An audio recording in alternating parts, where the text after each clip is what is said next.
How's it going, everybody? How's it going? Alright, today what am I getting ready to do? I'm actually really excited about this. I'm really excited to see how it's going to look after it's done. Today I am getting ready to frame for my drop-in tub, alright? They call it your typical pier system, alright? The pier system is where you have your basically framed out all the way around, alright? And then your tub just drops right in there, okay? Your recess would be your typical, you would go against this wall right here to save room, and you'd run another stud, let's say alongside this wall, and then you could carry out that wall. Let's say you were going to have a stand-up shower or just even your drop-in tub. So if you wanted to save some room, you could throw a 2x4, 2x6, level it for your height, for your drop-in.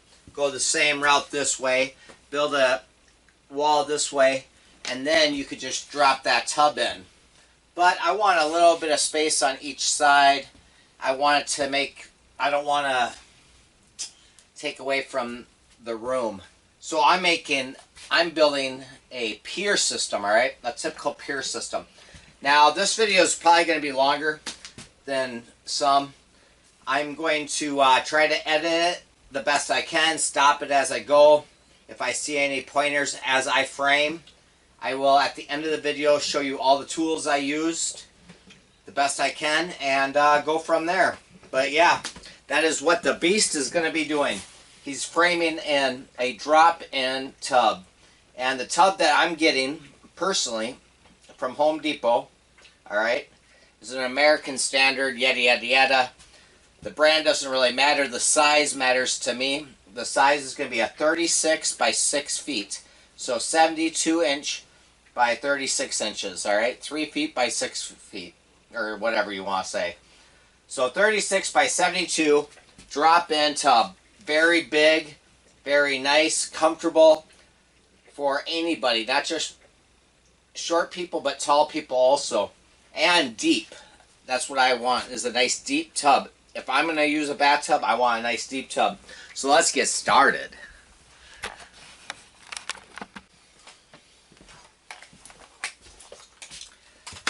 Alright, so I just got my tool belts on, and first thing you want to do is write down, go on to their website, wherever you're buying your tub from.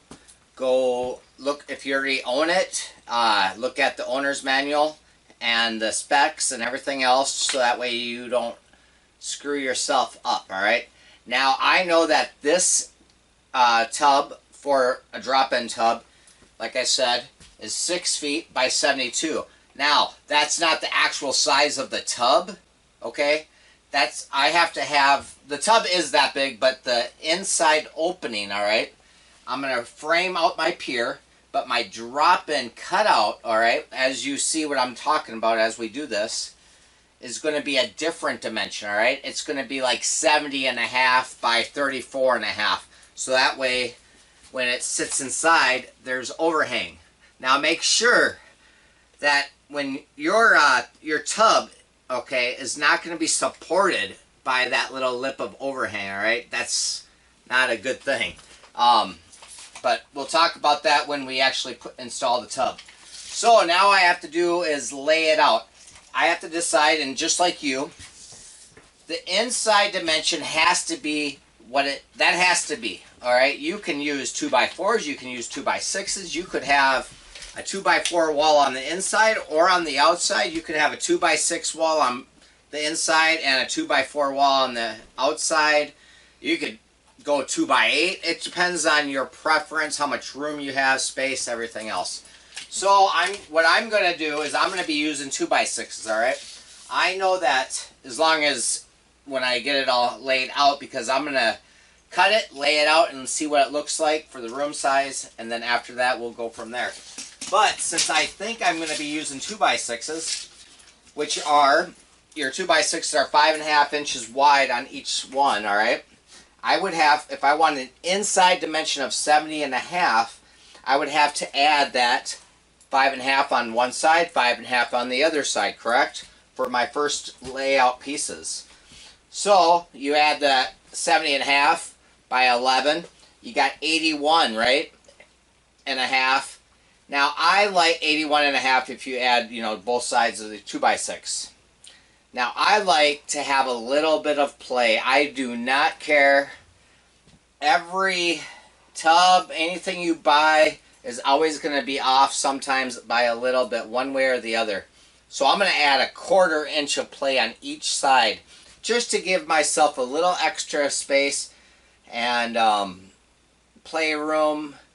If I have to, I can easily shim a 1/4 inch on each side. That's no big deal. So I'm going to cut 4 2x6s at 82 inches. 2 for the back wall and 2 for the front wall. And then I'm going to put those up here, and then I'm going to cut 2 more. Well, I'm going to cut 2 on this side and 2 on that side, which will be another 4 for the inside dimension of the frame, all right? But I'm going to go downstairs. My saw and everything's set up downstairs. I'm going to go cut those 4 2x6s at 82, which will give me a 1/4 inch play on each side. Now, if you want to be precise and tight and everything else, hey, don't give yourself that 1/4 inch. I just personally, my opinion, from years in the past, I like to give myself a little bit of play. It's all good. It's all good. It's all good.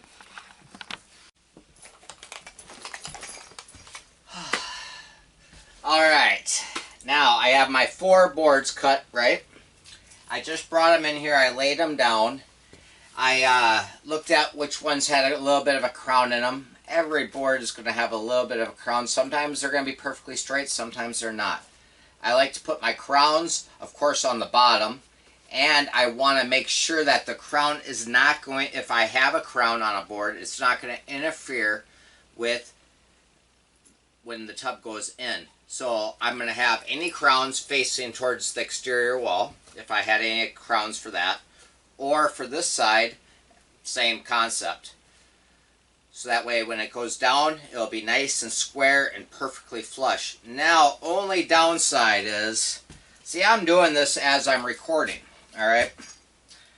I personally wanted, because I'm taller, I wanted we always want something we can't always have, right? I wanted a 36 by 6 foot tub. I was on the edge because I just didn't think it was gonna, I thought the room was gonna make it look a lot smaller. It might have not fit.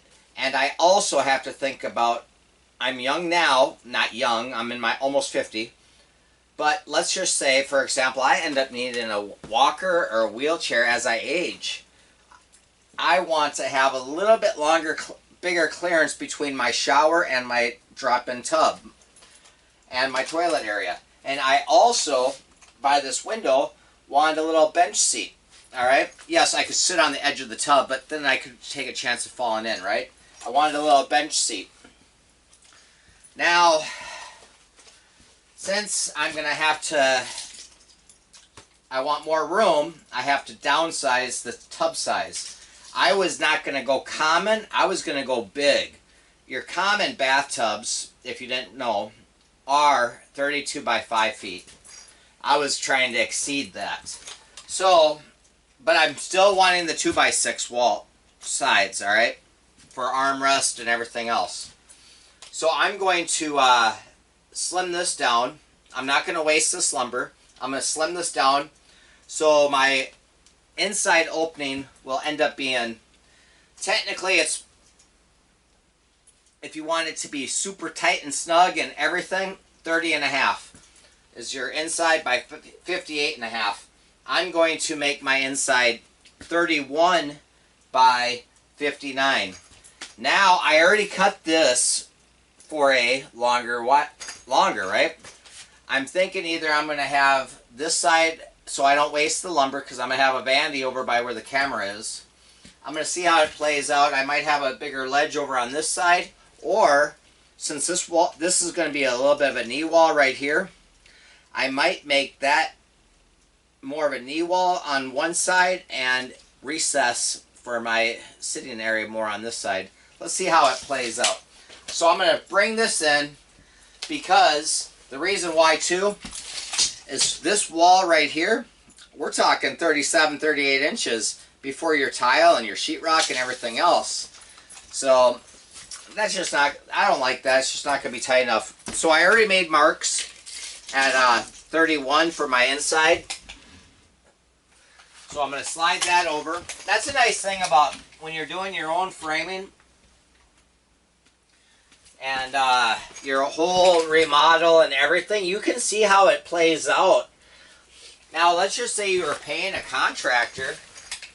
He would take what you said you wanted, and then you would come home or whatever, or when you're about to move in and go, whoa, I don't know if I like that. I like the size, but it's just too tight. Now that makes a big difference. Even just by looking at this side, you're talking 40 some inches, right? So now I have plenty of room if I need a walker or a wheelchair or a grab bar or anything, right? Of course, now my little soaking area isn't the biggest, but hey, as long as I can soak a little bit, why not, right? So now this is going to change to 58.5, but I'm going to round it up to 59 because I like that little bit of play on each side. And just in case anything else goes wrong, right? That's another thing that's good. And I can always, if I want to, I can always cut the boards down the road and make them littler. So that's going to be a big difference. You're talking a big difference. I might be taking these boards downstairs, cutting them, and using them as my studs, starter studs. But I'm gonna get off the camera real quick. I'm gonna cut 4 boards now for my back wall here and my front wall at 31. Like I said, you could go with the perfect rough dimensions at 30.5, but I'm giving myself a 1/4 inch play on each side. So I'm gonna cut 4 at 31. Let's see how that goes. Woo! Recording and doing this at the same time. Alright, I got my 4 boards, 2x6s that is, cut at 31. Sorry I got sniffles. I have a different temperature between upstairs and downstairs. And we are currently in Minnesota going to be finally seeing some negative weather. That's right, cold weather. But anyhow, I'm going to lay this out real quick. See if my cuts are good.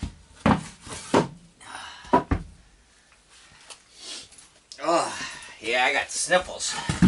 The sniffles. You ever get those sniffles?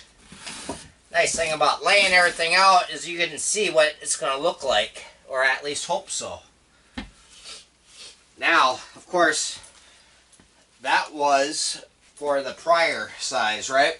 So now I have to make a couple marks for my inside rough opening. So, like I said, it needs to be 58.5 for sure. So I'm going to go 59. So this is now, yes, I'm going to put a square on it, everybody. I'm just making a couple marks right now, just so I can have a rough idea what it's going to look like.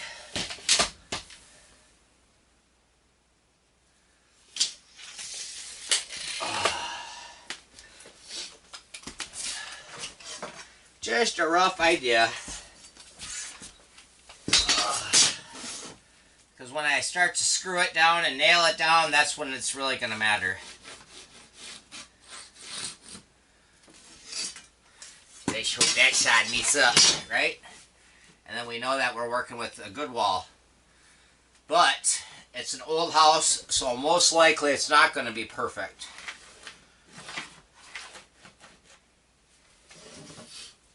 And it's not. But that will help if I bring that into the right spot. Woohoo! Now, let's retry that again. What did I say? 59? With my bouncing eyeglasses. Safety glasses, 59, 59, 59. Now let's see how close it is this time. Wow, what a change. Now we're less than an eighth difference.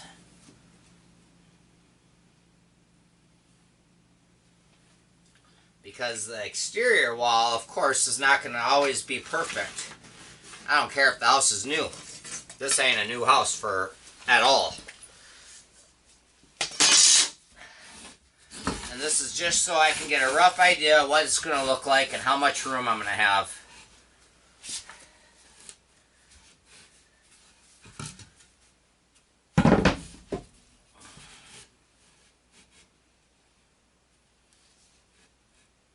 The nice thing about giving myself that little bit of play on each side, if anything is off square, meaning the walls from the exterior walls, at least I got a little bit of play so I can make sure that this is going to work out.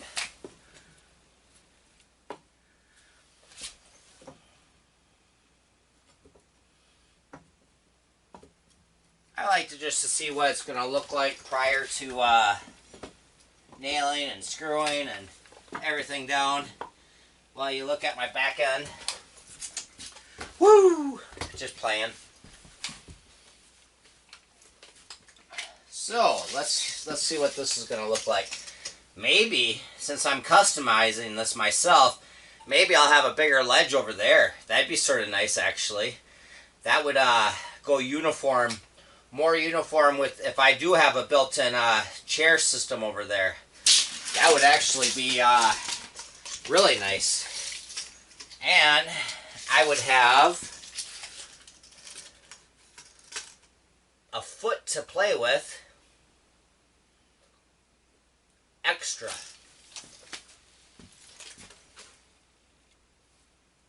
A foot. I can sit on a foot plus. Hell yeah! How about let's try that? If I decide to do that and make this seem more customized, going all the way across uniform, I'll have, yes, this will be more wasted space on this side, but then again, you can sit up on it, right, on this side. Soak your feet if you just want to soak your feet instead of sitting on the edge. Flip side, you can stick more stuff up here. Let's say you're a candle person, you want some candles to set the mood, or whatever you want to set there. So let me move this out of the way, and yeah, I'm going to pause this right now for a second, and then I'm going to do some thinking and measuring and see how it's going to play out, and then I'll get back on here. But I think it's going to look good. Let me see if you can even see what I'm talking about right now. Let me bring you down real quick. There we go. How about that? And then we're going to bring you in. So that's where I'm talking about, possibly that back exterior wall piece, bringing that out another foot to have a parallel seat. Let's see how that works. All right, I'm going to take this off now. Alright, I wanted to get on here real quick. I figured out what I think I'm going to do real quick, but to do it I need to move everything that is going to be in the walk-in shower, alright? We're talking about the cardboard box that's right there, the end table that's holding some of my miscellaneous tools, the vacuum cleaner, and the reason for that is because when I went to install and mark out for my hole for the drain for the shower base, it actually, by the beast's luck, it ended up being right dead center in the floor joist below. So I knew I was going to have to bump out my framing for, if I wanted for my shower still, where I wanted it. I knew I was going to have to bump it out either one way or the other way. And the best way for me to bump it out was coming from the inside towards me, 3.5 inches. So I weigh, for a stud wise, which will be a good thing because then I'll have a deeper shelf for my niches. And when I move all this, I'm going to lay that part out real quick And then I'm going to put a corner seat, and I'm thinking I'm going to do an angle on the corner seat, all right, by the window. And then right below me, right here, where I've been working on, because of course I'm going to bring the back part out a foot. That's going to bring this out a foot.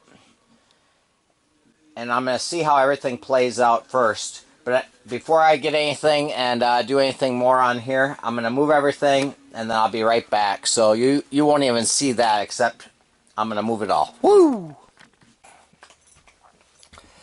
Alright. Yes, that's right. I got my hoodie on, my beanie. That's right, because I've been going in and outside with the rocksters, and it's cold out there. You want to see what I'm talking about, if you can? Look at that. It's cold, it's cold. We don't have much snow right now, but it's cold out there. Anyhow, I've been going up and down the stairs, and I laid everything out. I cut some boards, and I just want to show you. I'm going to turn you around, and I'll show you what I've been up to so far.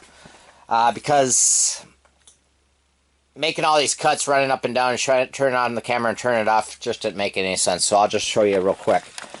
So I moved that board out. Okay, flush. I like it so far how this is going. This is going to be my 32-inch opening, rough in. It's actually not 32 inches in between. It's 31 in between. And I have that one coming out of the wall, which is after everything's done and set over here. This back wall is where basically you could have your head rest and stuff. But you can put all your soap containers and candles and shampoo or whatever you want in your bath right there. And it will be about a 16-inch ledge. All right. Over on this side now, you see this 2x4 plate right now. I just have that as a straight edge line for myself.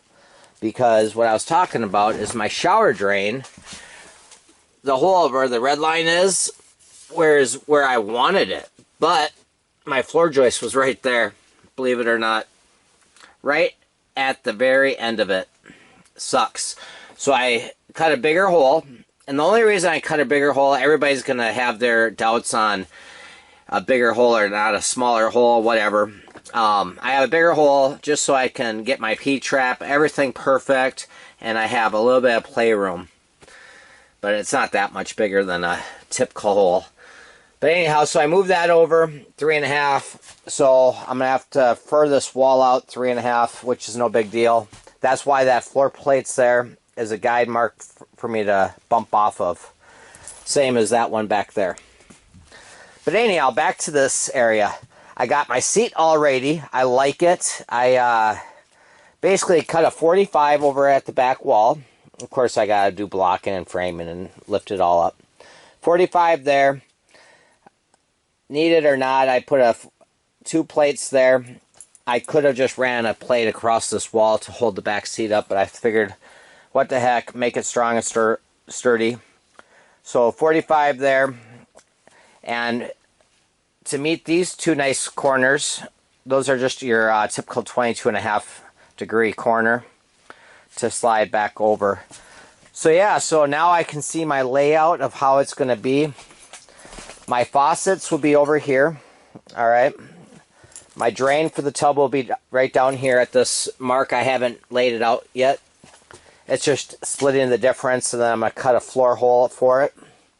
Probably 6 inches wide by, I think it's calling for like 11 by 6 openings, so that way you can have all your drains and P-traps and yada yada yada, have room to work with.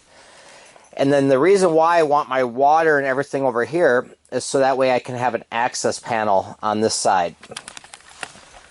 So, yeah, I'm liking it so far. And instead of having my, drain over there, which would be okay, but then you'd have to have an access panel somewhere on this side. And I'd rather have an access panel easy to get to, right by my sink area. And I can just boom, boom, if anything, I need to change out a drain or something's wrong, something's leaking. It makes life a lot easier. And so yeah, that's where we're at right now. All I have to do now is start cutting studs, lift everything up, and go from there. I'm not really sure how I'm going to do my kitchen sink. Yeah, I got all kinds of stuff on my mind. Right over here, you see the circle saying sink. It's not going to be actually that way. The only reason is I actually have a floor plate right here also where this line is, this pencil line. And on this side is the overhang of the house where all the, concrete block and everything else going straight down. So I can't do anything here.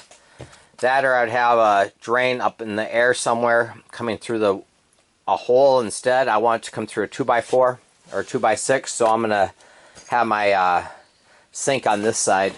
So let me turn you going up. I did originally going to have that as an access, like walk-through door from the bedroom to the bathroom, which the bedroom's right there, the bathroom door's right there. It's not going to make that much of a difference.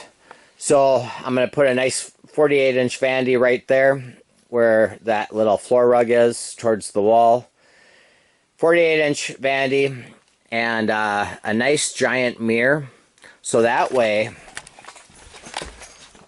I only have the one window in this bathroom because I didn't want windows on this side because I have loud neighbors and barking dogs. So I just wanted one window.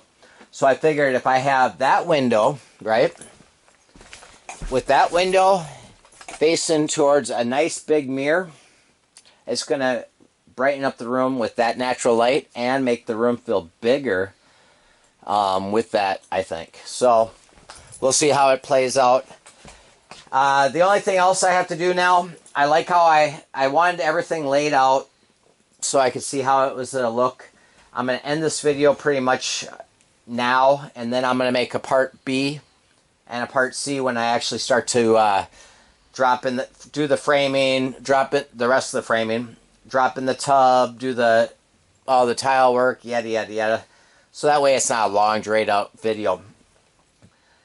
Last but not least, I have to finish the little bit of insulating I have on that wall, the exterior wall. And then in Minnesota, I put a plastic vapor barrier on, okay? So I gotta put that plastic vapor barrier over there. And then I like to tape my seams, if you ever notice that. I like to tape my seams. That's a preference. You can use caulking, you don't have to tape them. I tape them on the floor. So I'll do that.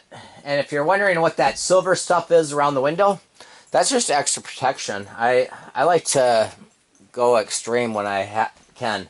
All that is window flashing on this side. Most people wouldn't put it on this side. They just do it on the exterior part of the house. I do it on both sides. It's just a preference. And then I also seal everything really nice. And it makes it seals it a lot better for myself. It's just a preference. So anyhow, I'm going to end this note, but let's see.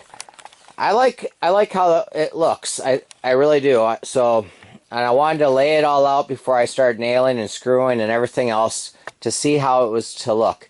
And if you're worried about that ½ inch that I gave myself of play all the way around, which ends up being only a ¼ inch all the way around, if that ends up being just too big for that tub, let's just say that tub, it's too much, because it actually fits like a glove and it fits perfect. And I do have that extra play. So that way that overlip, instead of having all the way around here, a ½ inch, instead it would be a 3/4 of an inch.